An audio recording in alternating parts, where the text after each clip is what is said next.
수험생 여러분 안녕하십니까? 부동산학 개론의 김하선입니다. 자, 이번 주에도 역시 배웠던 내용을 가볍게 정리한 시간 가져보도록 하겠습니다. 첫 번째 문제를 보시면요. 공원 등과 같은 공공재 나왔습니다. 근데 공공재를 민간 기업에 위탁 맡겨놓는다면 무엇의 문제가 발생할 수 있다? 여러분, 우리 공공재 배울 때 소비의 비배제성 때문에 모임 승차의 문제와 더불어 과소 생산의 문제가 발생한다라고 배우셨던 기억 있지 않습니까? 그래서 여기에 들어갈 말은 과소 생산이라고 보시면 되겠죠. 근데 알고 계시겠지만 왜 이런 문제가 또는 현상이 발생할까요? 소비의 비배제성, 한마디로 압축한다면 대가를 지불하지 않고도 소비가 사용이 가능할 수 있다는 특성 아니겠습니까? 맞죠? 그럼 비배제성 때문에 소비자 입장에서는 돈을 주고 사질 않게 돼요.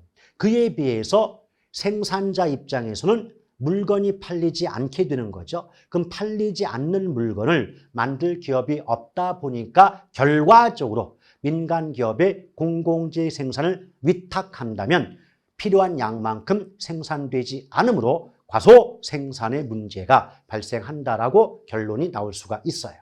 자, 두 번째 문제, 생산 과정에서 외부 불경제. 우리가 이제 외부 효과 배울 때 외부 불경제는 부의 외부 효과입니다. 외부 경제는 정의 외부 효과고요. 그럼 부의 외부 효과라고 우리가 해석이 됐습니다. 그럼 이런 재화의 공급을 시장에 맡길 때 그 재화는 사회적인 최적 생산량보다 과다하게 또는 너무 많이 생산되는 경향이 있다라고 기억하시면 되겠죠. 그래서 제가 암기법상 정과소, 부과대를 기억해 달라 하지 않았습니까? 이게 무슨 말일까요?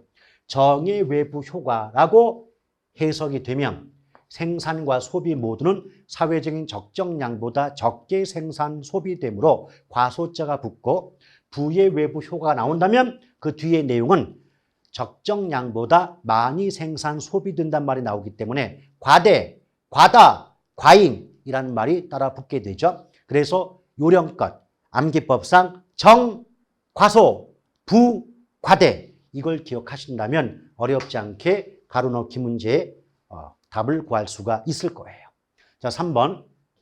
지역지구제는 토지 이용에 수반되는 부의 외부 효과를 제거하거나 감소함의 목적이 있는 토지 이용 규제 수단이다. 맞습니다. 이것 이외에도 지역지구제는 토지 자원의 활용 측면에서 세대 간 형평성을 유지함의 목적이 있겠고요. 또 토지를 경제적, 효율적으로 이용하고 공공복리 증진을 도모하기 위하여 시행하는 정책 수단이 역시 지역지구제임을 함께 기억할 필요가 있겠습니다. 4번 국토의 계획 및 이용에 관한 법령상 용도지역 중 도시지역에는 주상공록, 도시지역은 주상공록이 되기 때문에 가로 속에 들어갈 말은 녹지지역이라고 보시면 되겠죠. 자, 이렇게 정답을 구할 수가 있는 거고요. 그 다음 5번 볼게요. 자, 무엇은 정부 등이 사전에 토지를 비축하여 벌써 제목 그 내용 속에 의미가 나와 있죠. 토지를 비축한다. 그럼 당연히 토지 비축 제도죠. 물론 비축이란 말 대신에 은행자 붙여서 토지 은행 제도라는 거 말해도 상관이 없습니다. 근데 토지 비축 제도는 우리나라의 경우 토지주택공사가 시행 주체가 되고요. 토지 계정은 두 가지가 있습니다. 첫째, 공공개발용 토지은행과 둘째, 수급조절용 토지은행 계정 두 가지가 있는데 공공개발용 토지은행은 이 계정을 통해서 공익사업의 원활한 시행이 가능하게 되고요. 수급조절용 토지은행 계정을 통해서 집가 상승을 억제할 수 있기 때문에 토지 시장의 안정에 기여할 수 있다는 말이 나올 수 있게 돼요. 또 6번에 보면 토지 이용을 사회적으로 바람직한 방향으로 유도하기 위해 토지 이용 행위를 제한한다. 이거는 정부의 시장 개입 수단 중 토지 이용 규제에 해당이 됩니다. 왜 우리가 그 정책 수단 세 가지 있죠? 직접 개입, 간접 개입, 토지 이용 규제 세 가지 구분했던 기억 나시지 않습니까? 그 다음 7번 임대료 규제 정책은 임대료에 대한 이중 가격을 형성할 수 있으며 이게 뭐냐면 이러면 임대료 규제란 말이 뭐예요?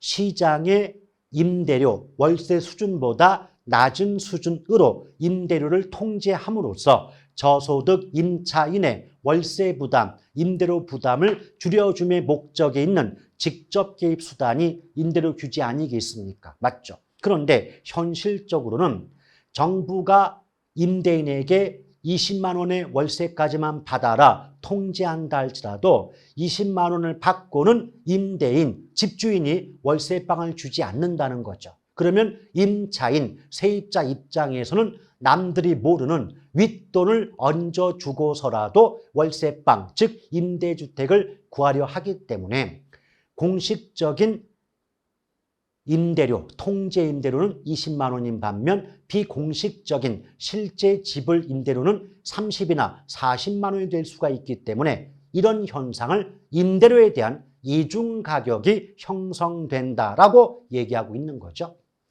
또한 임대료 규제는 장기적으로 임대주택의 공급량을 감소시킨다. 왜?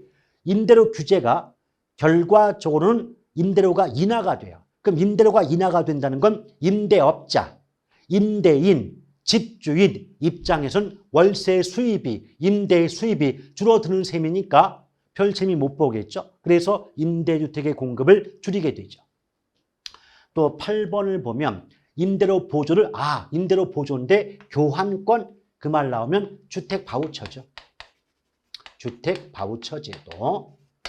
자, 9번 보면 무엇이란 시장 기구를 통하여 자원이 비효율적으로 배분되는 상태, 자원의 효율적 배분에 실패한다는 관점에서 이를 마켓페일러, 시장 실패라고 한다고 했던 거 기억나실 거예요.